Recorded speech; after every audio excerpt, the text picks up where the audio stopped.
Welcome guys. NGS Season 11, Division D East tonight, casting Rise and Grind, taking on the Icecrown Citadel Knights. Everybody's ready to go in this lobby, so let me give you a quick rundown of what happened with this coin toss and where we're going to kick off the series here. Coin toss was won by Rise and Grind. They're opting to take first pick, giving map pick to Icecrown Citadel Knights. The bans we're seeing for those map tonight's BOE and Volskaya taken away by Rise and Grind. Brax's Holdout and Infernal Shrines banned out by the Icecrown Citadel Knights.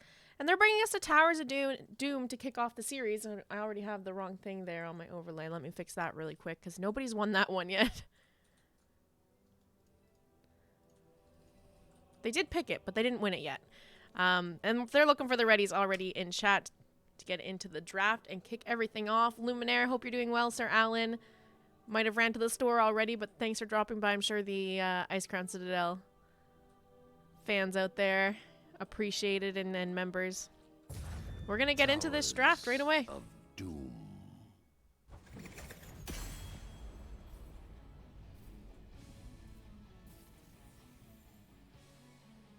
Do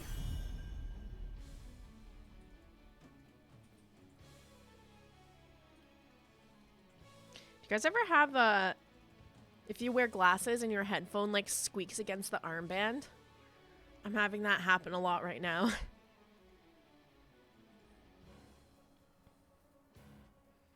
Rise and Grind opted for first pick here, so I'm curious to see what they want to prioritize in their draft. We are going to see the Chromie ban to kick things off tonight. Not too surprised, she's still pretty popular in the meta, provides some great poke onto the altars when people are trying to channel, and is just annoying to deal with that range damage.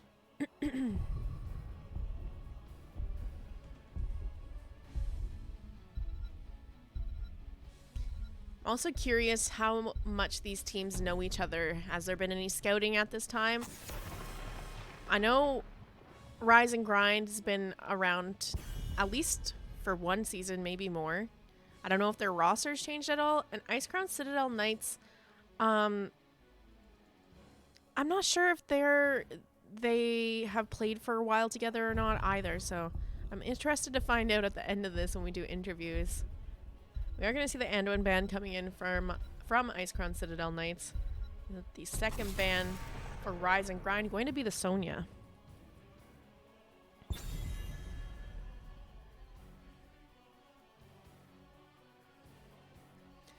Sonya potentially a target ban onto Icecrown Citadel Knights. However, she is pretty great at double soaking. She's quite capable of doing that. And typically on Towers of Doom, you do want to get an offlaner that can catch the soak in mid and top. It allows your 4-man to just sit bottom and siege down bell towers in the bottom lane, which is really great for later in the game when objectives are coming off. It just cuts off the options for rotating to objective and denies teams the ability to even contest them. We're going to see D.Va as the first pickup here for Rise and Grind.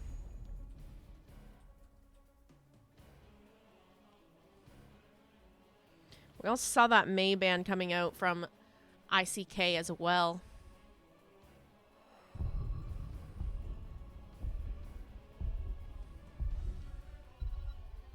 Now this is a map pick from ICK, so I can't wait to see what kind of strategy they have in mind for this map. They're going to lock in Varian and the Brightwing. I'm thinking probably a Varian tank here. It's not, it would be a little weird to have a Varian in the off lane on towers. So probably Varian main tank here. Pairing it with that Brightwing as well.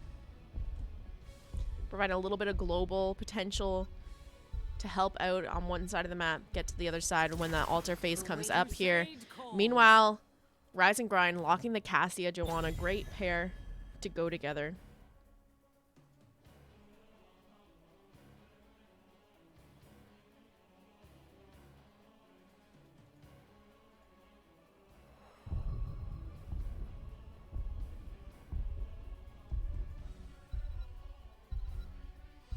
All right, into the second ban phase now. What is ICK looking to take off the board here? It is going to be the Stukov, still needing a healer over on the side of Rise and Grind. So this ban makes sense here.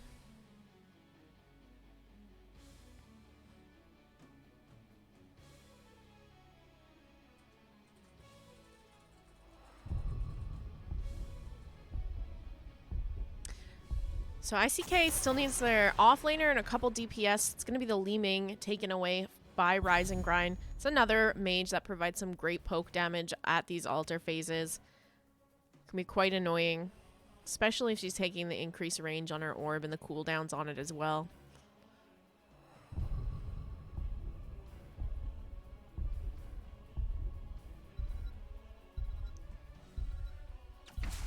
From order comes justice. With every death comes honor. With honor. All right, Tassadar and Hanzo locked in here for the side of ICK. Both of them actually provide okay poke at the objective. Hanzo maybe a little bit more with his scatter arrow, especially in some of these altar areas. Scatter arrow can do a ton of damage.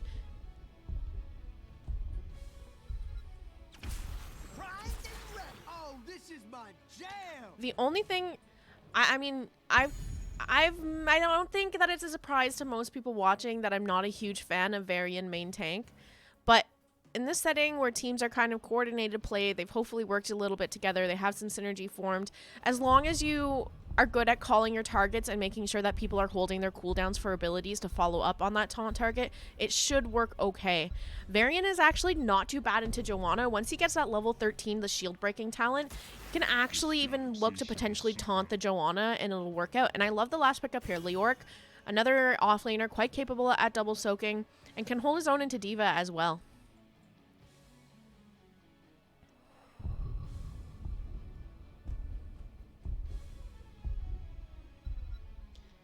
Junkrat will definitely be an annoying hero playing around these objectives with his traps, his concussion mines, and the amount of poke that he provides for Rise and Grind.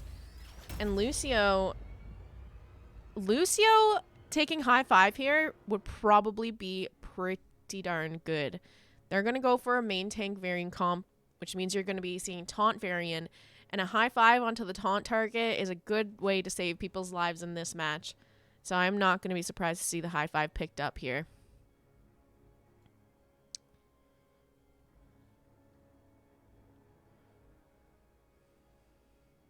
I do have to say I'm favoring Rise and Grind going into this match just purely based on draft. There's a little bit that ICK has in their roster that kind of counters, such as the Joanna with the shield breaking on Varian. However, their comp is going to be needs to be executed almost perfectly, and with the high 5 counterplay for taunt, it might be a little bit hard for them to find the picks they need off the Varian. So let's get into this. Game number 1 here between Rise and Grind and Icecrown Citadel Knights. On the left-hand side, we have Rise and Grind with Brother Nature on the Junkrat, Last Dispatch playing Diva, Eris on the Cassia, Life DG on the Lucio, and Azrael Abyss on the Joanna. Over on the right-hand side, it's the Icecrown Citadel Knights. The Lich Queen, woo!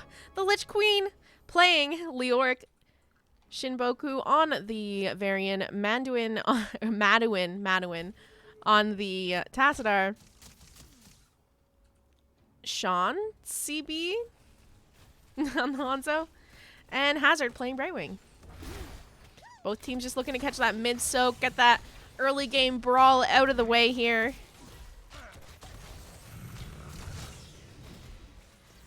One of the things I like to look for in the early game with a Varian is go for those camp invades. Varian doesn't really come online till level 4. You have a bit of an opportunity here. Camps are up at 1 minute. He's not going to have the 4s in time. And it'd be a great opportunity to try for those camp invades. Varian getting scouted out in this bush. Fen coming out from Cassia. The phase shift coming out from the Brightwing to keep him alive for now. Concussion Mine is going to help out there, sending the Varian back into the back line. He's going to use his deflect, but he goes down anyways.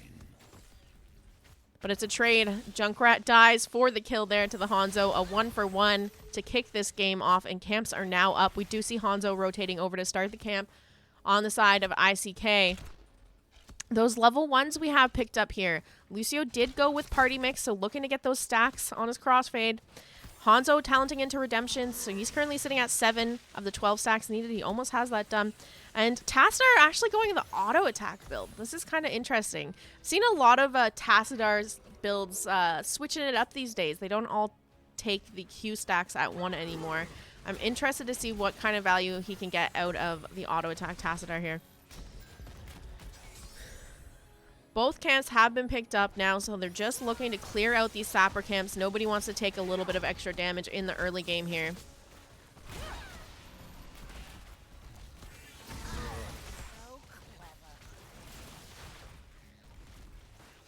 Pretty even on XP so far. We do have that one sapper. Still needs to be cleared up over on the side of Rise and Grind. Varian looking for the flank here. Does have that level 4 taunt. Goes out onto the Junkrat. Polymorph to follow it up, but the damage just isn't quite there. Hanzo's going to have to jump over the wall. Phase shift going out onto him to keep him alive after that engage.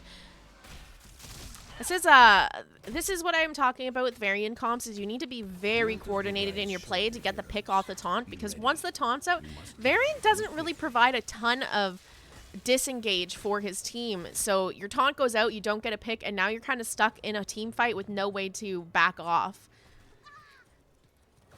Tassadar does have his force wall, which might come in a little in handy in those situations, though, just to provide his team a little bit of peel, but no real like hard CC to stop a team from just face tanking into you after the taunt pick doesn't quite work out here. First altar phase is up. Does look like D.Va is going to be taking the top left one. No one there to contest there. Leoric a little bit late going for the right one. D.Va making her way over there right now to interrupt the channel. Meanwhile, 4v4 happening in this bottom lane. Varian goes in for the taunt, but his team is nowhere near to follow up with the damage there, so nothing to find off that, and this is the opportunity. This is what I'm talking about. They're just going to face tank right into the enemy team now that that taunt's down. There's not much to do. However, Brightwing is getting left behind, and we are going to see her fall 1-0 in picks here in favor of Rising Guy, and they're going to get the second pick onto Hanzo and secure that bottom altar, bringing the score 40-32 in favor of Rise and Grind. They still have that top right altar. Lich Queen trying to keep... All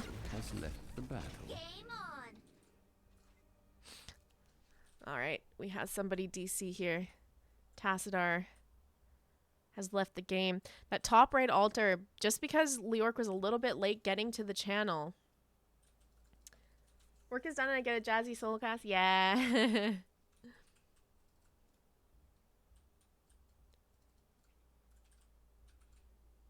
Just solo tonight. Yeah, just solo tonight like mine. How are you doing, Annalise? Hi behind them. How are you? Alex, thank you for that follow. I noticed that. I just have alerts turned off because they're really distracting during cast. Collie, I hope you're doing well.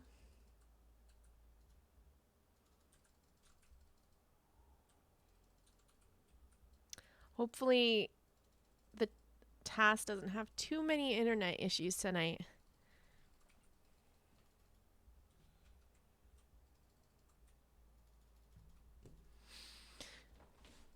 Anyways, as I was saying, Lyric is just a little bit late getting to channel the altar on his side and allowed D.Va to kind of pick up hers and use her thrusters to get to the right-hand side of the map here and interrupt the channel.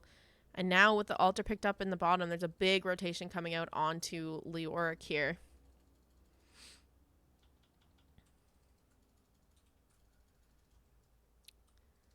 He's going to be in a bit of trouble in a moment here if he sticks around potentially. I should be editing the last episode of Q for Fun. I'm going to pop on over to me while we wait here. In-game chats talking about pineapple on pizza. Back on to dailies with a nice voice in the background. Thanks, Lake Mine. I appreciate the lurk.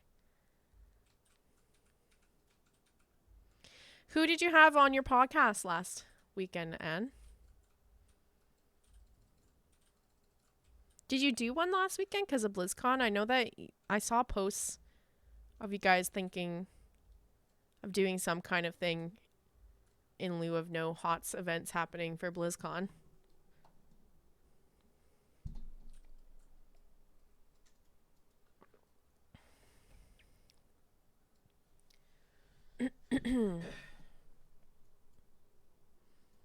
All right, we have the readies coming out here.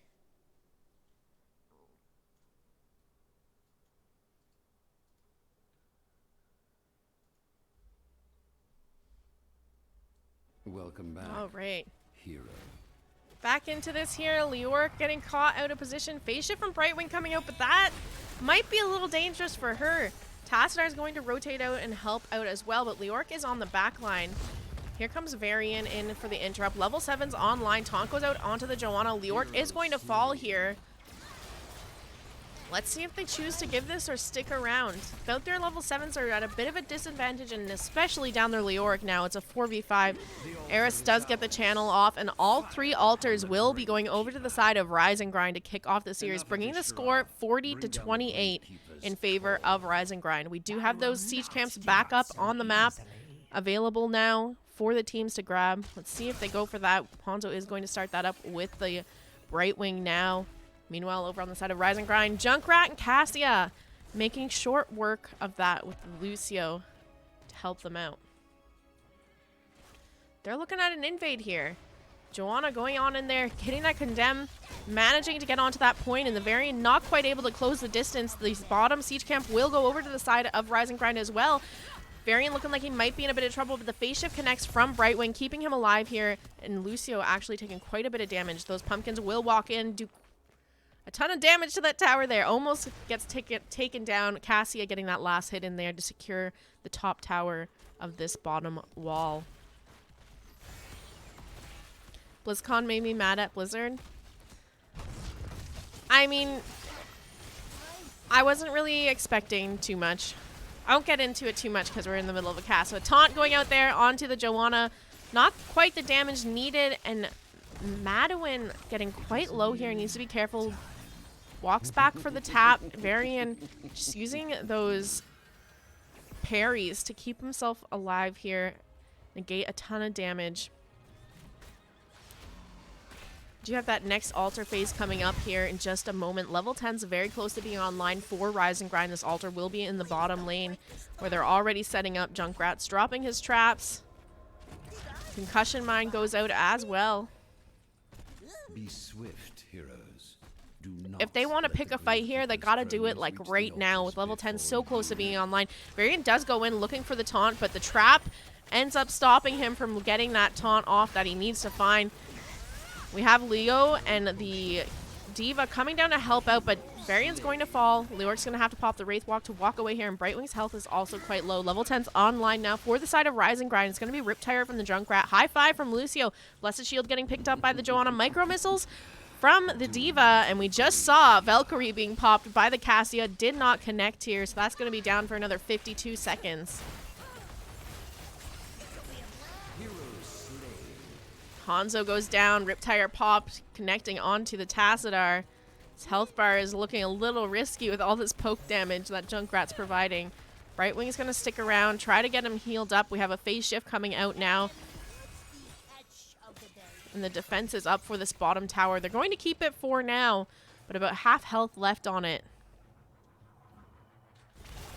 RNG boys in the house. Welcome. I'm sure these teams love having people come to cheer them on.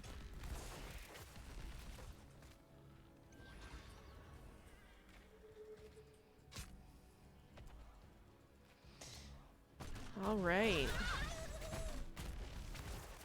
So, Anne, did you end up watching any of BlizzCon? Or did you just boycott it? Alright, those sappers walking in now over on the side of Rise and Grind. They can get these in. They're going to do quite a bit of damage to this bottom bell tower here. They might even be able to get it secured.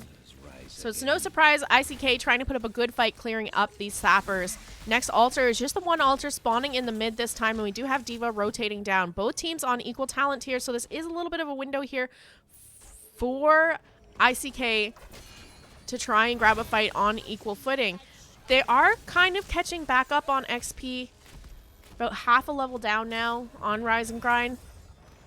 But again, it's difficult. It's going to become even more difficult for them now with the high five on Lucio. Any taunt target.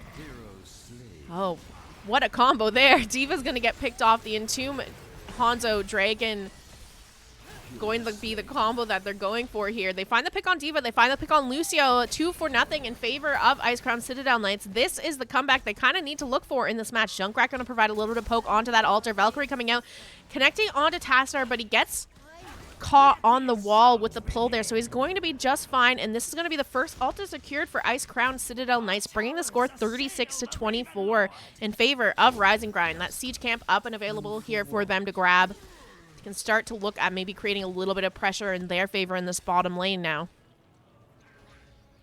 I kind of like the combo that they're doing here with the Entomb and Hanzo ult on top of each other. They knew that Taunt is going to be pretty hard to get picks with right now, having the high five from Lucio. So taking the Entomb Hanzo combo, you know, not the typical Dragon Strike, not the typical ult you see on a Hanzo, but kind of works here. Those other ults we obviously saw the Entomb drop, Blink Heal from the Brightwing. A little bit of a fight breaking out here. Joanna having to pop her Iron Skin, backing off. They are going to clear up those sappers. Varian's talented into Shield Wall and Tassadar took that Archon. We also saw that popped earlier as well. Big concussion mine coming out, and the Tassadar getting trapped in the Junkrat trap off of that concussion mine. The Blink Heal, though, from the Brightwing. She almost makes it out, but the Blessed Shield connects from Joanna. Follow that up with some damage, and she's going to fall here as well. Hanzo jumping out of there, trying to stay alive, but that Junkrat poke is coming in. He needs to be very careful. The remaining members just trying to make their way out of here. Concussion mine's on point, though, from this Junkrat.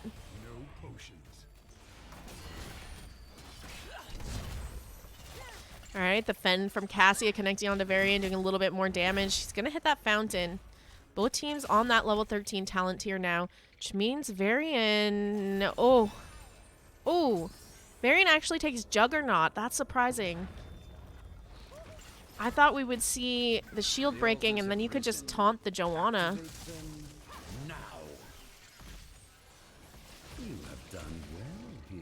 One altar is going to go over to the side of Rise and Grind here. The bottom one being contested. Taunt going out onto the Lucio, followed up with a Polymorph, and there's the Entomb with the Hanzo ultimate, but not on top of the Entomb, actually looking at the taunt target, just not quite in time there to secure anything. Baron going to protect himself against a bunch of damage there, sends out the Q to get a little bit of heals for himself, and Brightwing getting those blink heals out. Here's a big Reptile coming in from Junkrat, but it gets killed before he can do anything with it. Varian pulled back in here. The phase shift from Brightwing coming out, but it gets interrupted. Varian goes down. The rest of the members still alive. Their health bar is looking quite low, though. They're going to find that second pick onto Leoric here. The Archon is popped. Can they get a counter kill? They get the D.Va mech, but I think this is all they're going to get. And this altar will be going over to the side of Rise and Grind, bringing the score 16-36 in favor of Rise and Grind. We have siege camps up and available here. Looks like Rise and Grind wants to go for that invade while Varian and Leoric are still down. I can't say I blame them. This might be the window, the opportunity that they need, I should say, to get this bottom bell tower. However, they are just allowing these pumpkins to get free cleared, so they won't be getting it off these pumpkins. They are grabbing their other pumpkins, though. Maybe they can walk these ones in. They're very close to level 16s here, having that level 16 talent tier advantage to walk these in, potentially secure that bottom bell tower now. We have the concussion mine connecting on a Varian, just kind of pushing him back, making sure he's not going to try and get that taunt off before 16s are online. We do see the 16s picked up now.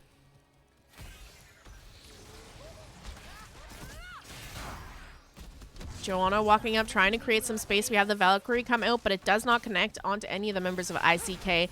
Trying their best to clear up these sappers before they walk in and do the damage to this bottom bell tower, and it works out pretty successfully here. They're doing a fantastic job of holding this bell tower down a talent tier.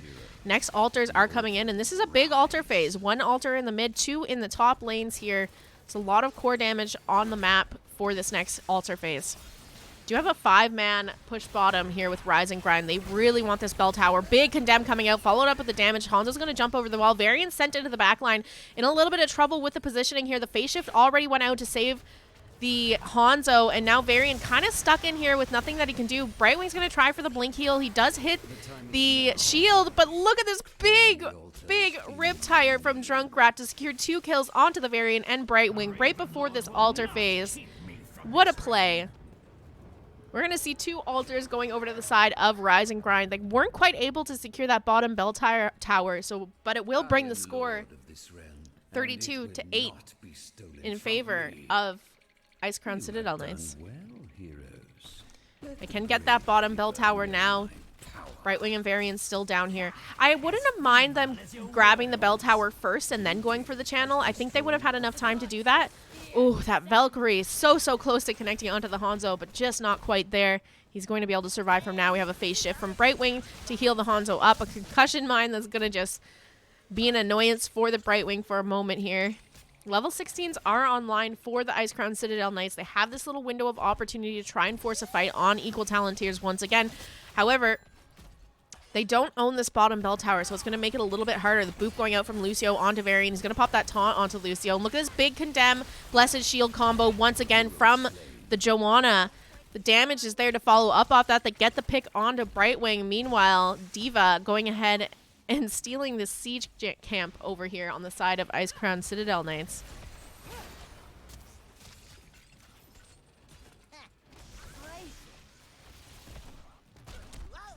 Once more, the altars rise from the depths. The other thing about running a Leoric is you're really holding on trying to get that level 20s. And right now, ICK is just struggling a little bit to keep up in XP and reach their 20s. Another juke on that Valkyrie. These pumpkins are going to walk in. Let's see if they can stop them from getting a little bit more core damage here. But 2 altars spawning in this time in the top lanes. Do have Hanzo rotating up to deny the channel to D.Va on the right-hand side. Let's see if they get these pumpkins cleared up. There is a couple pumpkin shots walking in there. Actually, all 3 bringing the core. 5. They just need to channel the left-hand altar and they win the game. Let's see if ICK realizes that this is the case. They do pick up the right-hand altar, but they need to get over here and interrupt this next one. They have that bottom bell tower secured, so this will be 5 shots onto the core if they manage to secure it. The stun going out onto Varian, that blessed shield being popped there. They do get the kill onto Brightwing, and here's the mech explosion. Hanzo's dropping his ultimate there to try and get a counter pick, but they do manage to find it onto Lucio. However, Varian goes down here, and Hanzo is going to get picked off by the Riptire, leaving the Lich Queen, the only one up here to defend this altar. I have a feeling she's going to have a difficult time here. This altar is going to go over to the side of Rise and Grind, taking the first game The altar is ours. of the series. GG's and well played.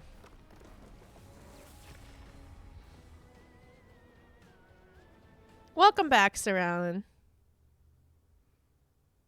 Just got done with some work stuff, lurking while I sleep. Thanks for the lurk, Pelly. You watched most of the first day and some of the second day. Did you at least watch the community showcase?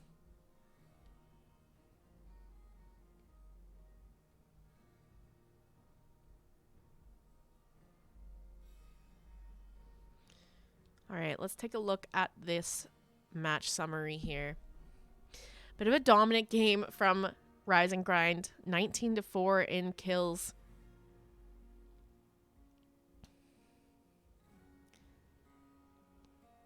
I'm not too surprised here. I kind of talked about the thing with the Varian comp is you really need to have your team synergy down to be getting those picks off the taunt. Because Varian doesn't really provide much peel or CC past that taunt.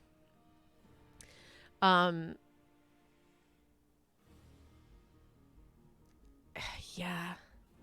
And the other thing is the Leoric Hanzo combo was a potential threat there, but there was just a few times where it wasn't quite working out. They got it off like the very first time, and then the rest of the time it wasn't quite comboing how I would have loved to see it.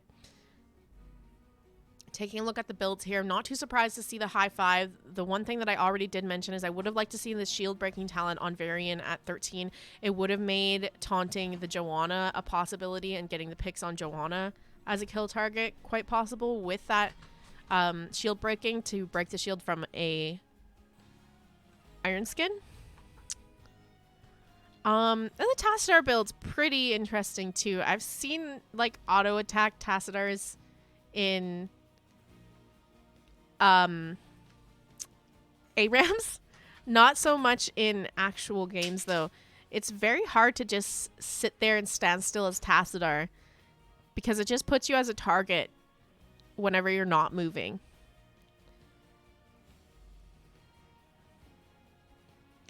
Taking a look at everything else here for these talons.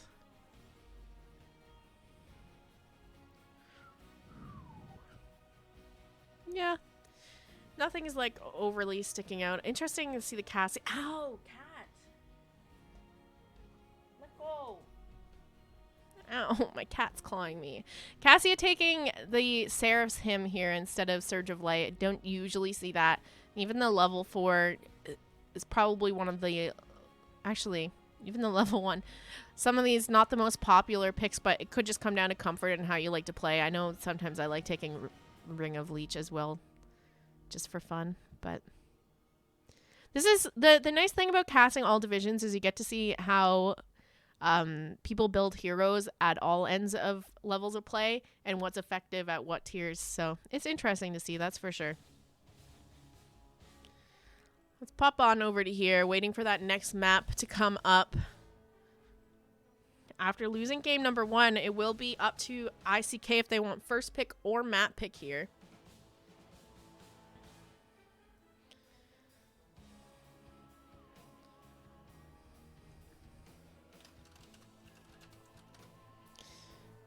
We're just waiting for that lobby. There we go.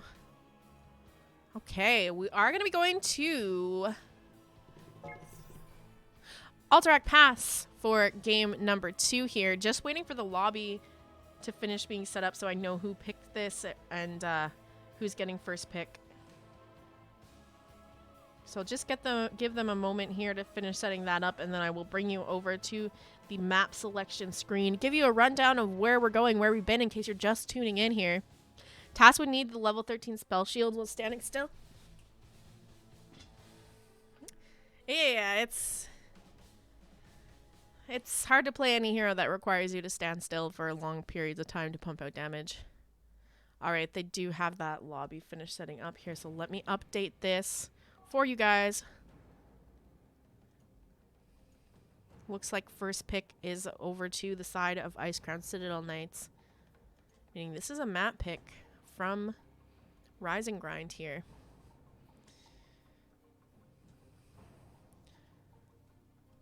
I gotta update that score real quick too here.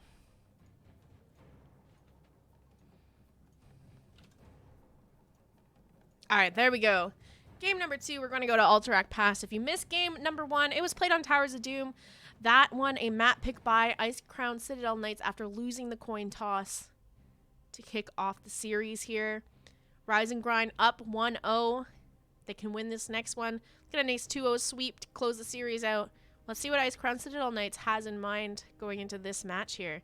They did opt for first pick, so maybe there's something that they're going to prioritize that is going to completely change their draft. I'm going to let them know that we're ready. We can get into game number 2 in just a moment.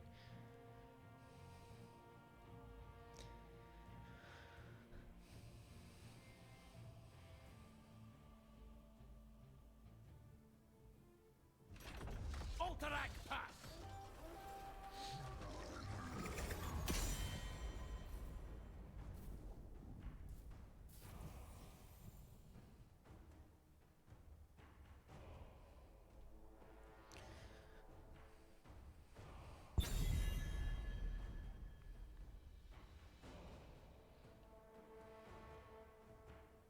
You want the reverse sweep? I've got a BTTV emote made for reverse sweeps. If you have BTTV enabled, that is.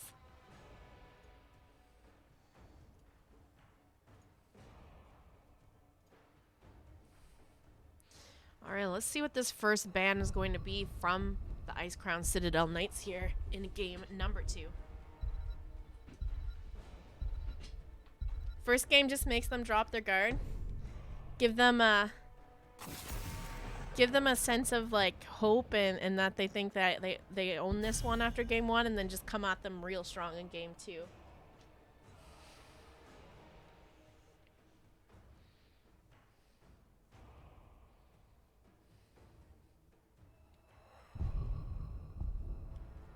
Alright, we do see the Junkrat ban coming out from ICK here.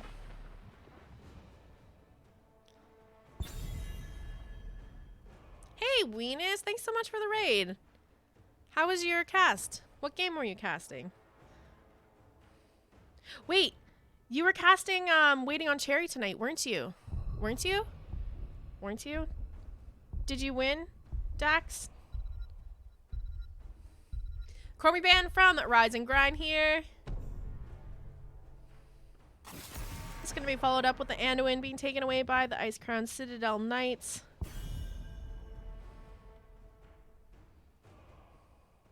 Thanks for the follow, Sir Alan. I appreciate that. Let me get a shout out for Weenus here. If you're not following Weenus, make sure to go give him a follow. He is hilarious and a fantastic caster. Waiting on Cherry versus Fade to Black. Yeah, who won? What's the score?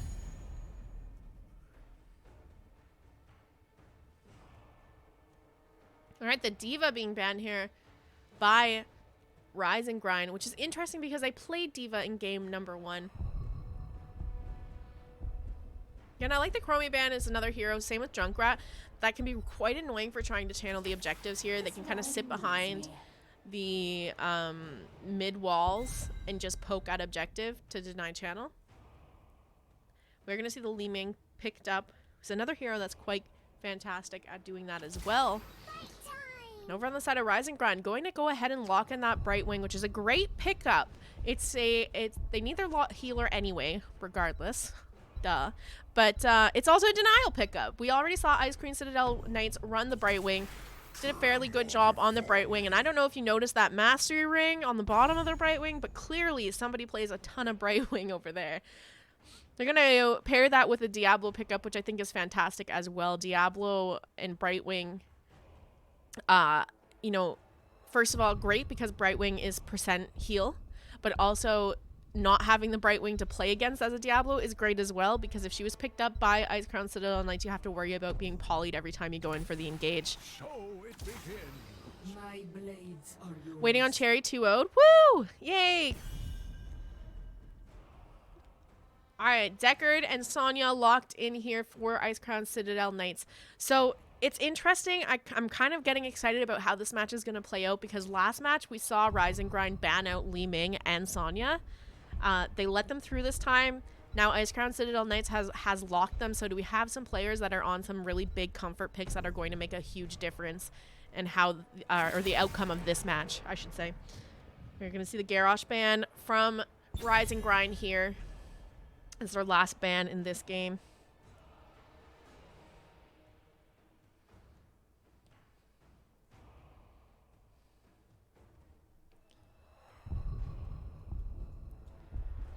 No Gaz yet.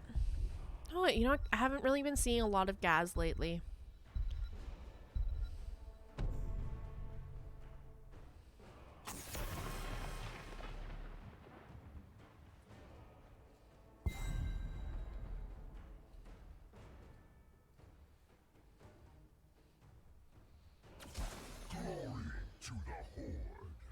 Alright, Thrall locked in here for Rise and Grind.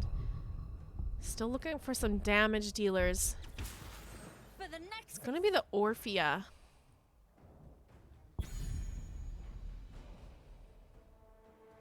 Orphea really feels like one of those heroes. Kind of like Li Ming is feast or famine. She goes in there and she's either going to be dancing all over you or you're going to end up dead. And they haven't picked their tank yet for Icecrown Citadel Knights. So if it's someone that provides enough CC or interrupt into Orphea's abilities, it could be a bit of a struggle here. The crusade calls. It's going to be the Joanna locked in for them, as well as the Phoenix to round out the draft of Icecrown Citadel Knights.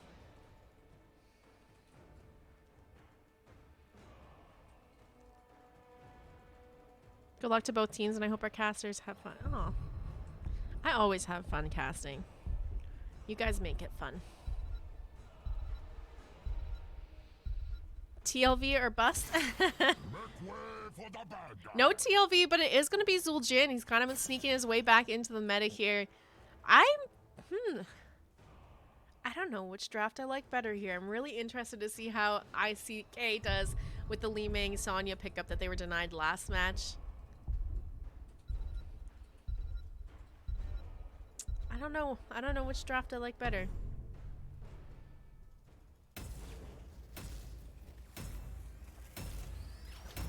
feel like for combo potentials, maybe an Earthquake with an Eternal Feast.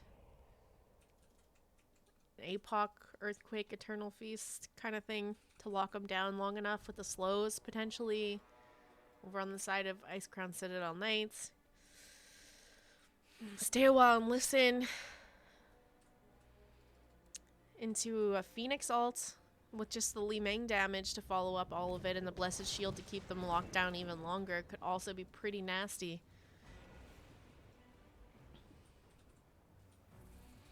Alright, let's get into this game number 2 of this best of 3 series between Rise and Grind.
Oh.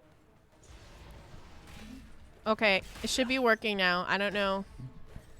I must have hit a bad button and it muted.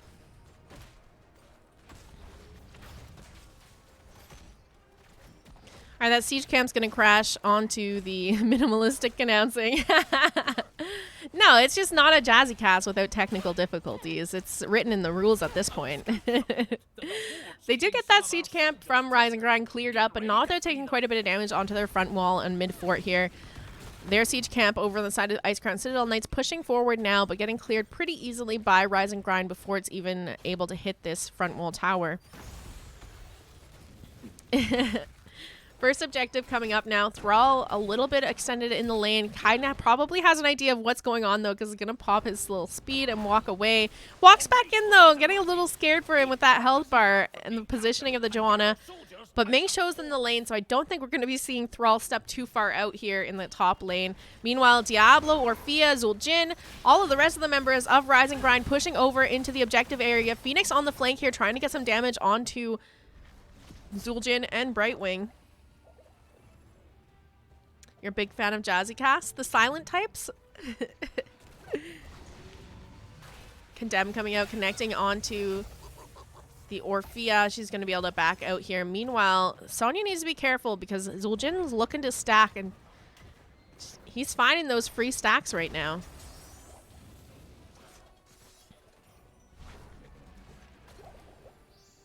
Rise and Grind is scaling, that's for sure.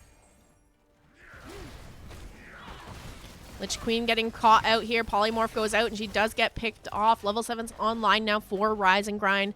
To have that Ming orb connecting onto the Zul'jin. A little bit of poking going out there onto the Joanna to help get a couple more stacks.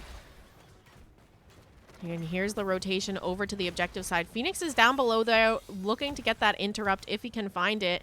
Stepping forward to get the auto, but not quite in time there, and actually gets polymorphed, and now damage coming out from the Orphea as well. Joanna goes in for that condemn, pings onto the Diablo here as they try to get that last pick onto him. Brightwing trying to escape, and we're going to see her fall in this engage. A 1-for-0 there in favor of Icecrown Citadel Knights. They managed to retake their objective, but 20 seconds left for Rise and Grind here to secure the objective. Still a full 30 for Icecrown Citadel Knights as they step up to start the channel now.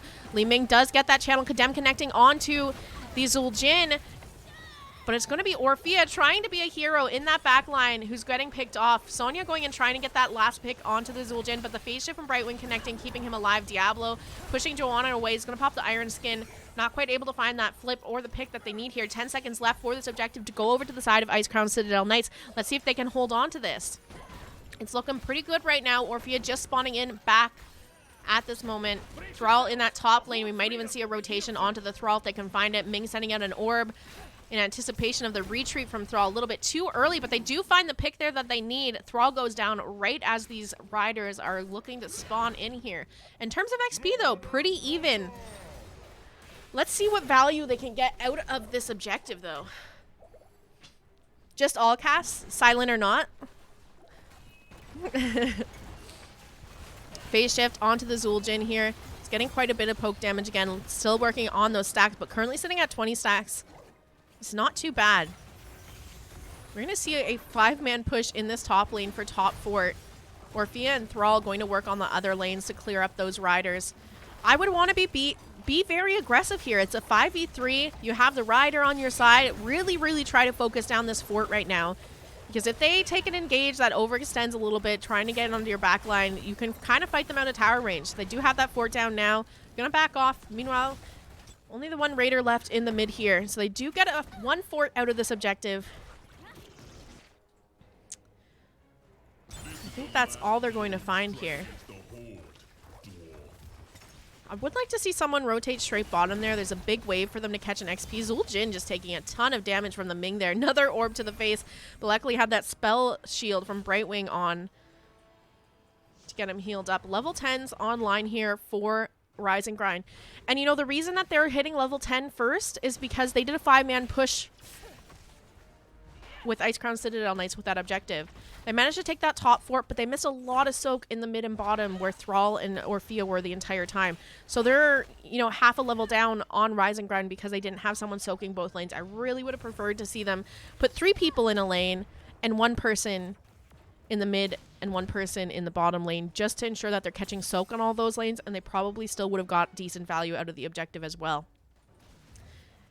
Now they're just a tad behind on XP here, but they do have their level 10s up now. If you're curious about those level 10s, over on the side of Rise and Grind, we're going to have Blink Heal out from the Brightwing, Tazinko from Zul'jin, Apocalypse from the Diablo. It's going to be Crushing Jaws being picked up by the Orphea. Thrall's still holding on to his ultimate pickup here. Joanna looking at the flank here, goes in for the Condemn, the slow route from Deckard, the orb out from Ming, but nothing quite connecting for the picks that they need there.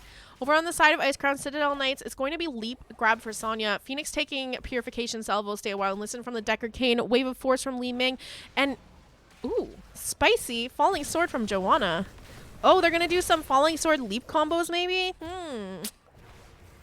Alright, I'm excited for this. I like it. See where it goes. I've got eyes on our forces. This next objective Get them out of there. is coming up right now.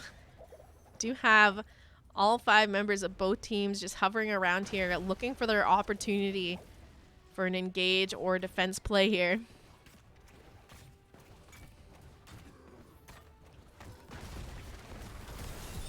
Crushing Jaw APOC combo is going to be huge. It could work out as well, yeah. Stun onto the the Sonya here, but the Apocalypse is going to be popped. Earthquake is down as well. Just everyone tossing their ults out here. Everyone managing to stay alive, but the health bar is getting quite low. Diablo in trouble here. Is going to get picked off, and those are resets for the Ming. Ming's mana, though, getting quite low as well. Just needs to be a bit careful. Does throw out that orb, but doesn't find the pick they need. Joanna looking to still press forward, but she might pay for it with her life here. Down goes Joanna, a 1-for-1. However, Diablo had his souls and is back up and looking to re-engage. Polymorph out onto the Phoenix. Is going to get picked off as well. Lich Queen in a little bit of trouble as Orphea just chases her down relentlessly. A 3-for-1 in favor of Rise and Grind.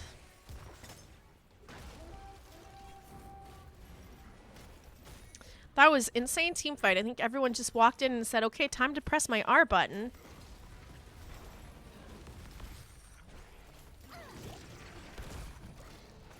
Just want to take a look at these talents. I'm looking at Ming's build here, going full orb build, it looks like.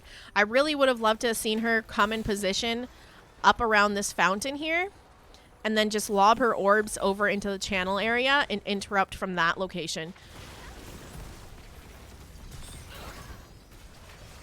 Oh, big leap out from the Sonya, and here is the falling sword to follow that up. Stay a while and listen goes out, but it doesn't quite connect. Lich Queen in the back line, a little bit caught out of position here. She is going to fall.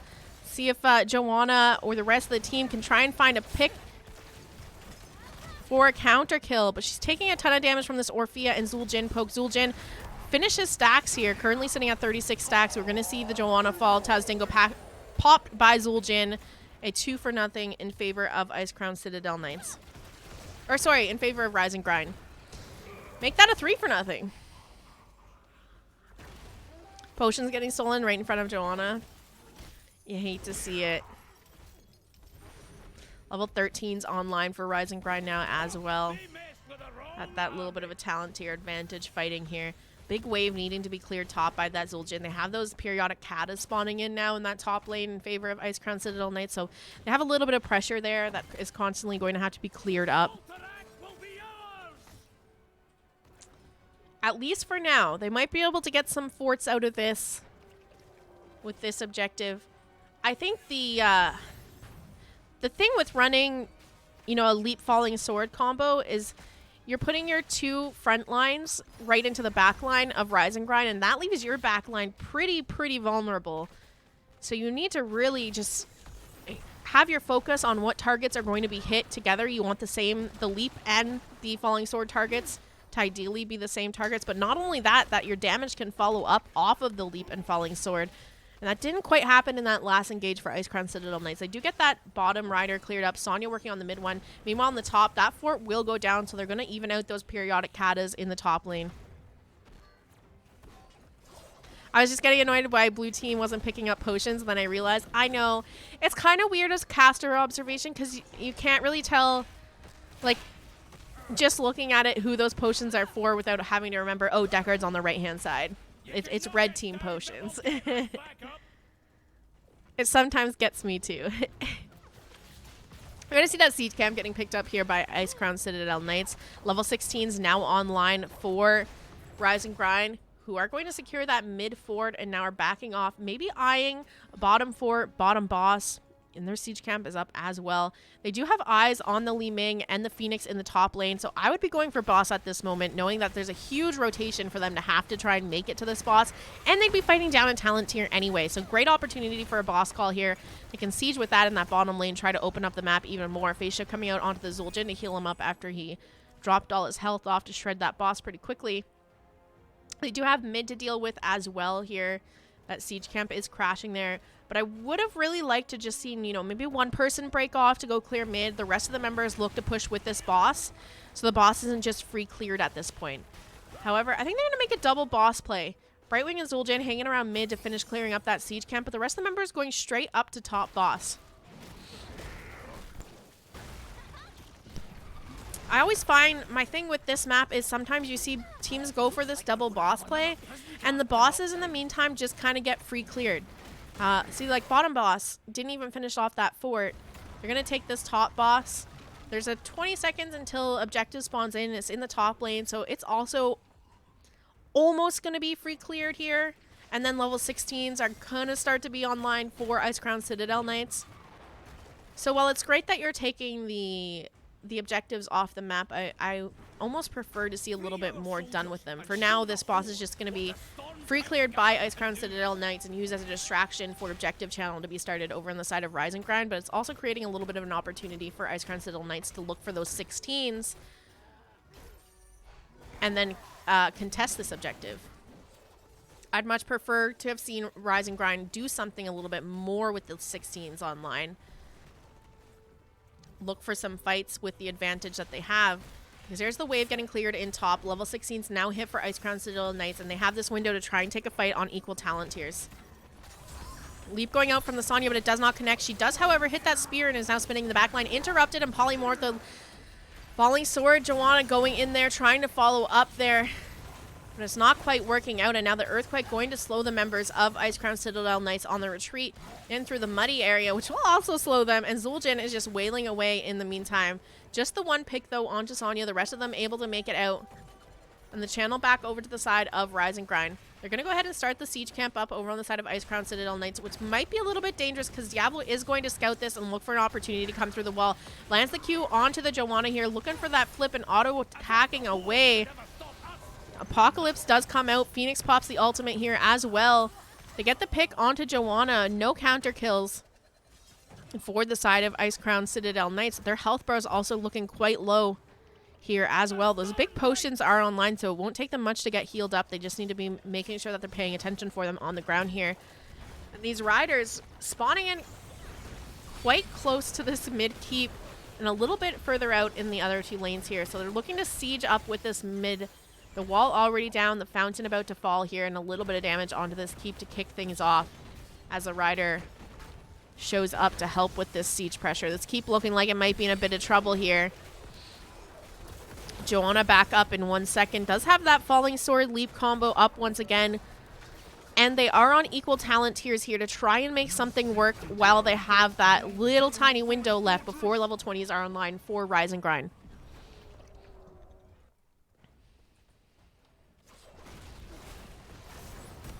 Joanna stepping up, landing the condemn. A blind goes out. A little bit of focus. Big stay a while and listen from the Deckard, but it is interrupted. And now Deckard out of position. The leap to come in to try appeal for him, but it's not quite working out. Crushing Jaws is going to go out. Doesn't connect onto any of the members of Icecrown Citadel Knights. Now Li Ming trying to get the poke in there to get that last hit.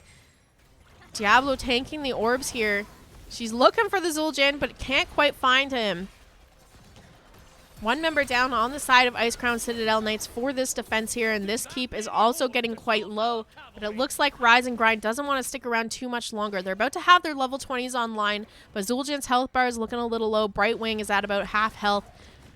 Just not maybe the fight they want, but the re-engage is going to happen anyway. Earthquake comes out. The level 20s online. Big silence onto the Phoenix here to help secure the kill there, and there's another kill in favor of Rise and Grind, and they're going to step forward, try to finish off this keep now, maybe even go for that siege camp invade while they're at it.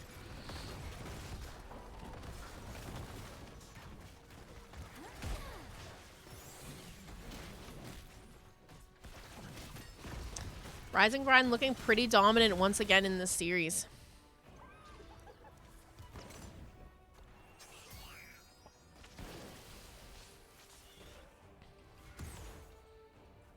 Looking for that pick onto Sonya here. Diablo goes in. She's going to have to use her leap to escape and survive. That level 20 is nowhere near online for Icecrown Citadel Knights. Still about a level and a half to go before they reach the level 20s themselves. Meanwhile, Rise and Grind going to go for the boss play once again. I really would like to see them push with this boss, go for this bottom keep, maybe even look to try and win the game off of it while they have their level 20 advantage. Otherwise, if they go do double boss again right now, this bottom boss is just going to be free cleared. Level 20s are going to be online for Icecrown Citadel Knights, and there's a little more opportunity for Icecrown Citadel Knights to come back once again. So I do love that they're deciding to push with this with that level 20 advantage here. So if they can manage to get this keep down and get a pick, they could also look to end the game with this boss. Time for some action. Let's free our soldiers and take the fight to the horde. Condemn coming out from Joanna. Pretty healthy boss. The keep does go down. It's going to be heading towards core. Meanwhile, Sonya's just shoving out that top lane, trying to get some counter pressure up there. She does need to be careful, though, not to get caught out overextending. She's going pretty far up in this lane if they were to just walk up here and grab her. However, all focus is on the objective right now. All 5 members hanging around, getting the channel started here while they have that level 20 talent tier to their advantage.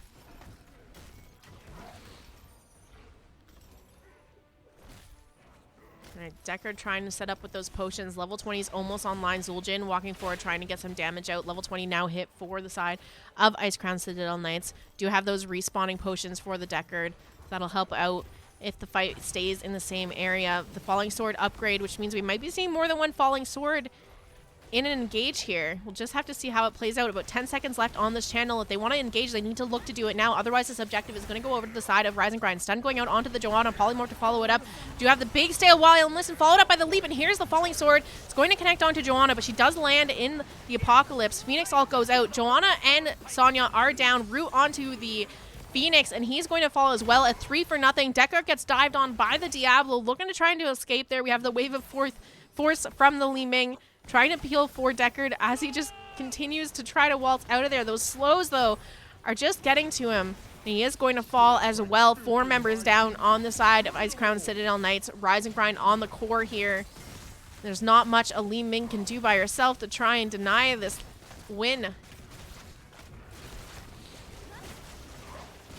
And there we go. Core goes down. Game number 2 over to the side of Rise and Grind, taking the series 2-0. GG's and well played.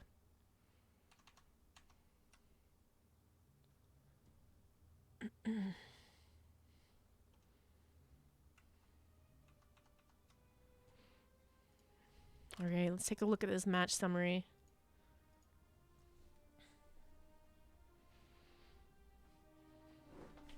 Very polite to wait for level 20s. Yeah, they did that a few times, actually. Very nice of them. Again, Rise and Grind looking pretty strong to kick off this season. 15-4 in kills. Take a look at the talents here. I'm going to leave that up for you guys to take a peek at while I reach out to Rise and Grind and see if they would like to do an interview.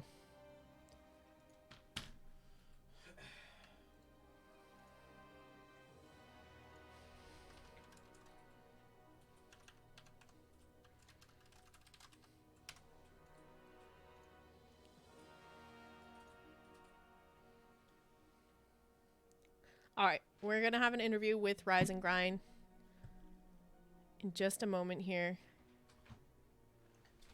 Let's see if they'll join the lobby.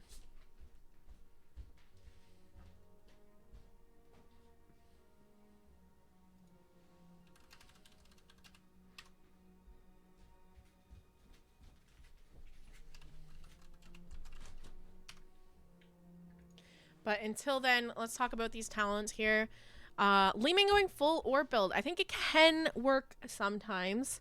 But again, Ming is one of those heroes where you really, really need to find the picks. It's, like I said, feast or famine hero. You're waiting for, or you need those picks just to get those resets to really find the value out of a Li Ming pickup here. Now, it wasn't quite happening for Icecrown Citadel Knights in this match.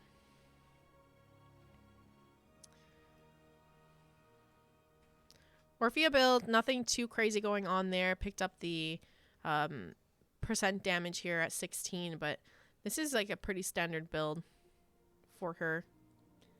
All right. Hello. This is Last Dispatch, right? Yes. Yeah, All right. sorry. Different name in Discord. I just wanted to make sure. So we just saw Last Dispatch playing the Thrall. Congrats on the win. How are you feeling after that series? Feeling good.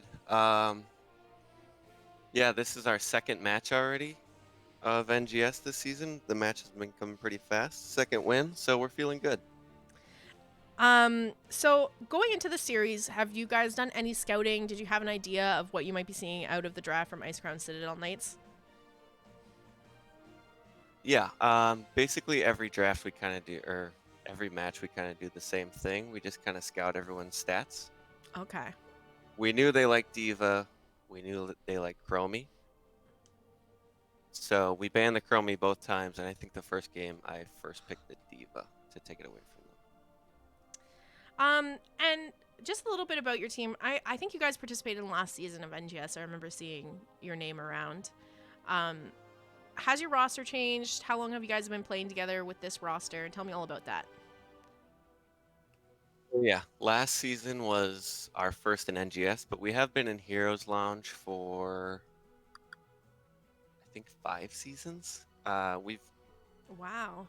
season of Heroes Lounge was a slightly different starter, I guess, on our roster, but we've had the same people on the team the whole time. So you guys have had a ton of time to work together and find your synergies. You're quite familiar with everybody's play styles and hero pools and stuff. Yes, and also all the things that we're bad at, and we yell at each other. Now, do you guys do any coaching or anything for Heroes Lounge and NGS? Like having a coach Yeah. on our team. Do you have anyone working with you guys for coaching? We scrim against NyQuil sometimes, and they dominate us. Okay. My last question here, Div D East. You guys know all the teams now in your divisions. Are there any teams that you are concerned about playing or you're excited about taking on this season?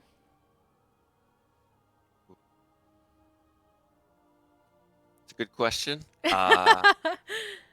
I personally don't. I haven't even seen all the teams in our division yet. Eris is our captain. He's really the only one that's on top of stuff like that. Fair enough.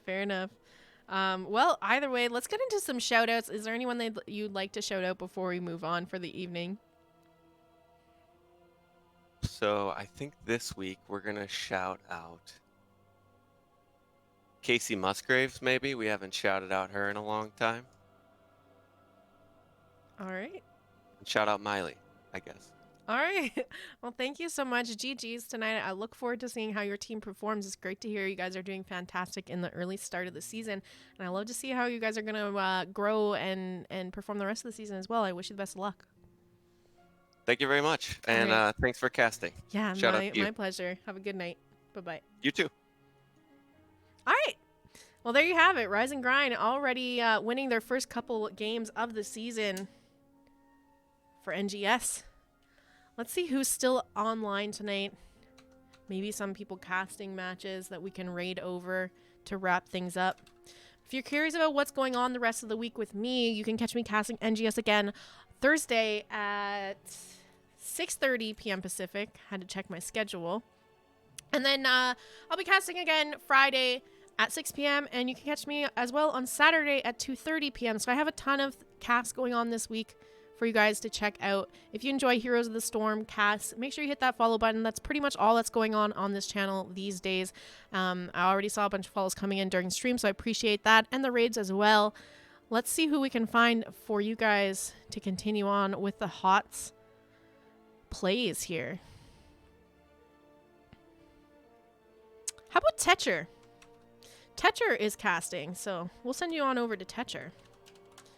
Currently casting, let's see, Bull Moose Party versus Mosley and the Arcanauts. All right, we're going to send you on over there. Until then, have yourselves a fantastic rest of your day. I will catch you again Thursday night at 6:30 p.m. Pacific time. We're going to be casting, let's see, I'll go to my ending screen. I'm pretty sure it says there. Wrong screen, this one. There, we're going to be casting Zul'jin Distillery taking on Team To Be Decided, TBD, which is not actually to be decided. That's actually just their team name. So I know that sounds a little confusing, but that's what's going to be going on. Until then, have a fantastic time in Tetcher's stream. Make sure to drop him a follow if you're already not following Tetcher. He does a lot of casts. He's been around casting for quite a long time. And have a good week. Stay safe out there. See you Thursday.